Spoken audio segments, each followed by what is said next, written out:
तो पाकिस्तान की सियासत का सबसे बड़ा सवाल ये है कि क्या नून लीग के साथ हाथ हो गया। इसका जवाब है बिल्कुल हाथ हो गया, मुफस्सल हाथ हो गया और बड़ा हाथ हो गया। इसके 3-4 पहलू हैं जो आपने ज़हन में रखने हैं। अब आपको समझ आ रहा होगा कि चौधरी परवेज़ इलाही, जिन्होंने सारी ज़िंदगी इस्टेब्लिशमेंट की बहुत मेहनत के साथ खिदमत की है, खाली खिदमत नहीं, मेहनत के साथ खिदमत की है, वो आसानी के साथ प्लेट पर रखी हुई चीफ मिनिस्ट्री को क्यों ठुकरा दें और आखिर में आके अपने ख़ानदान के अंदर फूट डलवाने का जो मामला है उसको क्यों उभारें और इतना मुश्किल रास्ता क्यों इख्तियार करें, वही सीट लेने के लिए जो नून लीग और इत्तेहादी उनको ऑफ़र कर रहे थे।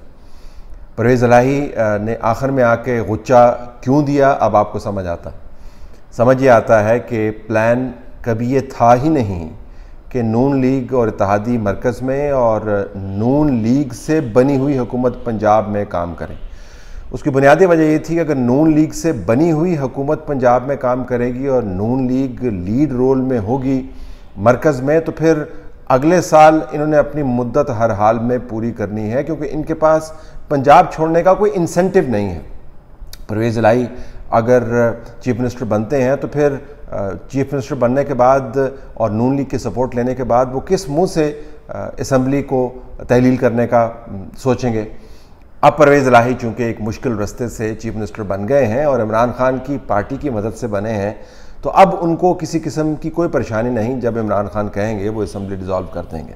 तो जिससे आपको पता चलता है कि असल में सोच वही थी कि इमरान खान को निकालने के बाद किसी तरीके से जल्दी इंतखाबात करवाए जाएं, और जल्दी इंतखाबात करवाने के लिए आपको जो निज़ाम बनाना था उसने इमरान खान को निकालने की जस्टिफिकेशन भी बनानी थी, नून लीग के साथ दोस्ती भी बढ़ानी थी, क्योंकि ऐसे हालात आप तसव्वुर कर सकते हैं कि एक तरफ इमरान खान को निकाला हो, दूसरी तरफ नवाज़ शरीफ वाला पुराना बयानिया चल रहा हो शहबाज शरीफ के प्राइम मिनिस्टर बनने से पहले का, और बीच में इस्टेब्लिशमेंट फंसी हुई हो, यह नामुमकिन था। तो एक आपको इंटरिम फेज़ बीच में चाहिए था, लेकिन इंटरिम फेज़ कहीं इतना लंबा ना हो जाए कि नून लीग की हुकूमत चलती रहे और फिर नून लीग और इत्तेहादी मिलकर ये दावा कर सकें कि इमरान खान ने जो कुछ किया था, हमने मईशत को अच्छा कर दिया, हमने मामला ठीक कर दिया, और फिर दरमियान में वो ये भी कर पाएँ कि अगले आर्मी चीफ की तैनाती कर पाएँ। तो ये मामलात थे जिसकी वजह से चौधरी परवेज़ इलाही ने अपनी तमाम तर तारीख को एक तरफ रखते हुए ज़ाहिरन एक इतना बड़ा स्टैंड लिया। और किसी ने कहा जी को कोई रिटायर्ड जर्नल साहब है, उन्होंने उनसे रब्ता किया, किसी ने कहा जी कोई ब्यूरोक्रेट है, उन्होंने रब्ता किया, किसी ने कहा जी किसी जर्नलिस्ट उनको गुमराह कर दिया, किसी ने कहा जी मोनिस इलाही ने उनको गुमराह कर दिया। किसी ने गुमराह नहीं किया। आखिर में परवेज़ इलाही ने ही चीफ मिनिस्टर बनना था, और बनना था इमरान खान की पार्टी से की सपोर्ट से, क्योंकि नून लीग की सपोर्ट से अगर वो बनते तो फिर इस असम्बली ने, पंजाब की असम्बली ने अपनी मुद्दत पूरी करनी थी और मरकज़ के ऊपर दबाव पड़ ही नहीं सकता था कि आपने जल्दी इंतखाबात करवाने। तो अब समझ आ रहा है परवेज़ इलाही साहब का जहाज़ जो है, उनकी दुहाइयाँ जो हैं, और उनको जो असम्बली के अंदर इतना फ्री प्ले मिला और जो उन्होंने सब कुछ किया, वो अज़ खुद कोई जहादी रूह इनके अंदर बेदार नहीं हो गई थी, कोई उकाबी एहसास नहीं बेदार हो गया था। बुनियादी तौर पर वो इसी रास्ते पर आना चाहते थे। वो तो बीच में आके हालात ऐसे बन गए कि वो उचके जाने लगे, लेकिन उन्होंने गुच्चा दे दिया और उचकने से बच गए, और अब वो उस जगह पर पहुंच गए हैं जो हमजा शहबाज से पहले की जगह थी। सिर्फ फ़र्क ये है कि अब वो इमरान खान के ऊपर डिपेंड करते। तो एक तो ये मैनूवर है उसका। दूसरा मैनूवर बड़ा वाज़ेह है। मीडिया के अंदर हम सब बहुत हैरान होते थे, क्योंकि जिस तरह आपको तमाम अपने प्रोफेशंस का पता है, अगर कोई टीचर है तो उसको अपनी बरादरी के अंदर टीचर्स का पता है, अगर कोई डॉक्टर है तो डॉक्टर्स का पता है, अगर कोई वकील है तो वकला का पता है, अगर कोई बिजनेसमैन है तो बिजनेस कम्युनिटी का पता है। हमें भी अपनी बरादरी का पता है कि यहाँ पर कौन क्या करता है और किसका कितना वज़न है। तो जब हमने देखा कि वो पत्ते जो इशारे का इंतज़ार करते थे हिलने से पहले, जब वो हवा खुद ही देने लगे, तो बहुत हैरानी होती थी हम लोगों को कि ये किस तरीके से तनकीद हो रही है। ये तनकीद किए भी जा रहे हैं और उसके ऊपर किसी किस्म का कोई रद्द-ए-अमल नहीं। ये नहीं है कि मैं रद्द-ए-अमल के हक़ में हूँ, मैं बिल्कुल रद्द-ए-अमल के हक़ में नहीं हूँ, क्योंकि हमने रद्द-ए-अमल भुगता हुआ है और हमें पता कि रद्द-ए-अमल किसी के ख़िलाफ़ नहीं होना चाहिए। लेकिन मैं सिर्फ बता रहा हूँ कि जो बुनियादी इंस्टिंक्टिव रिएक्शन होता है और बदतरीन तनकीद, यानी ऐसी तनकीद जिसने पुरानी तमाम तनकीदों के रिकॉर्ड तोड़ दिया। अब वो चली जा रही है, चली जा रही है, चली जा रही है, चली जा रही है, चली जा रही है, और चली ही जा रही है और चलने दी जा रही है। तो एक बयानिया बनाना था कि इस तरह वाक़तन बहुत बड़ी तब्दीली आ गई है और तमाम पॉलिटिकल मैनूवर से और इकनॉमिक मैनूवर से और जुडिशल मैनूवर से अलहदगी हो गई है।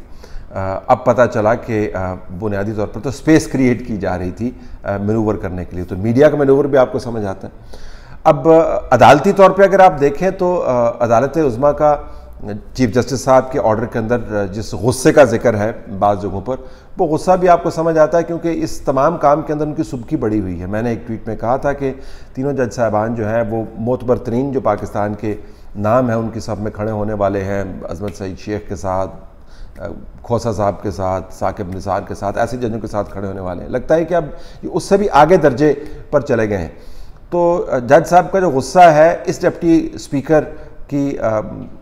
आइनी वायलेशन का या गवर्नेंस को सबवर्ट करने का, वो उससे कहीं दर्जे ज़्यादा है जो कौमी असम्बली के स्पीकर पर जिसका उन्होंने इजहार किया। ये बहुत सारे लोगों ने नोट भी किया है, कोर्ट की प्रोसीडिंग्स को भी नोट किया है, एक दिन तोला और दूसरे दिन माशे वाले डिसीजंस भी नोट किए हैं, इसी बेंच से ये फैसले करवाने के इसरार को भी नोट किया गया। तो अब आपको पता चलता है कि जहाँ जहाँ पर मसाइल ने सर उठाना था वहाँ पर उन मसाइल को नॉकआउट करने के लिए एक जुडिशल मैनूवर भी आपको चाहिए था। अदलिया ने अपनी मर्जी से फैसले किए होंगे, लेकिन जब आप तज्जियाती तौर पर देखते हैं तो आपको लगता है कि ये एक पैटर्न है जिसके अंदर ये चीज़ें फिट इन होती हैं। तो हमजा शहबाज की हुकूमत बन गई हादसाती तौर पर, उसके ऊपर कंट्रोल नहीं था, नून लीग की सपोर्ट चाहिए थी, एक बयानिया डेवलप होना था, इमरान खान ऊपर से ताबड़तोड़ हमले कर रहा था, तो कुछ आपको थोड़ी सी ब्रीदिंग स्पेस चाहिए थी। फिर जब वो बन गई तो सोचा कि ये तो अल्टीमेट स्ट्रेटजिक ऑब्जेक्टिव जल्दी इंतखाबात करवाने हैं, उसके बिल्कुल ख़िलाफ़ जा रहा है। तो फिर ज़ाहिर है वो मेजॉरिटी को माइनॉरिटी में तब्दील किया गया, फिर ज़िमनी इंतखाबात के नताइज आपके सामने आए और उसके बाद जब मेजॉरिटी दोबारा से इस्टेब्लिश हुई तो उसको फिर माइनॉरिटी में तब्दील करके पार्टी लीडर को एक तरफ रख दिया गया और पार्लिमानी जमात को मोतबर बना के परवेज़ इलाही साहब को चीफ मिनिस्टर बना दिया गया। और अब परवेज़ इलाही साहब इमरान खान के साथ बैठकर बात करते हैं कि हमने जब भी इमरान कहेंगे मैं असम्बली डिज़ोल्व कर दूंगा। अब तीसरा मैनूवर किस साइड पे है, वो मुआशी तौर पर आपको एक मैनूवर नज़र आता है। जब इतनी पॉलिटिकल इंस्टेबिलिटी हो तो उसका नेचुरल कॉन्सिक्वेंस यही होना था जो पाकिस्तान के अंदर हो रहा है, जिससे मुराद ये नहीं है कि शहबाज शरीफ की अपनी लैक ऑफ प्रेपरेशन उसके अंदर इन्वॉल्व नहीं है, उनकी एब्सेंस ऑफ लीडरशिप इसके अंदर इन्वॉल्व नहीं है, पुअर एडवाइस इसके अंदर इन्वॉल्व नहीं है, लेकिन जिस किस्म का, जिस कमाल का बहरान बना है, जिस तेज़ी के साथ बना है, उसके ऊपर बहुत से लोग परेशान हैं कि ये क्या खुद ही सब कुछ हो रहा है या इसके पीछे कोई और मामला है। IMF की तरफ से ये कहना कि जी कोई भी हुकूमत हो हम उसके साथ इंगेज कर लेंगे और एग्रीमेंट पहले करते हैं, बोर्ड की मीटिंग बाद में करते हैं, जिन लोगों ने पैसे देने हैं वो बायलैटरली उससे इज्तनाब बरत रहे हैं। तो ये क्या हो रहा था? ये मुआशी तौर पर बहरान वाला जो बयानिया है बिज़नेस कम्युनिटी की तरफ से आना शुरू हो गया, तज्जियाती तौर पर लोगों की तरफ से आना शुरू हो गया, ट्वीट शुरू हो गए, तो आपको एक मुआशी बहरान के अंदर मुबालगे वाला बयानिया भी नज़र आता है। तो अगर मुआशी बहरान बहुत सख्त है, आइनी तौर पर PMLN और इत्तेहादियों की पोजीशन कॉम्प्रोमाइज्ड है,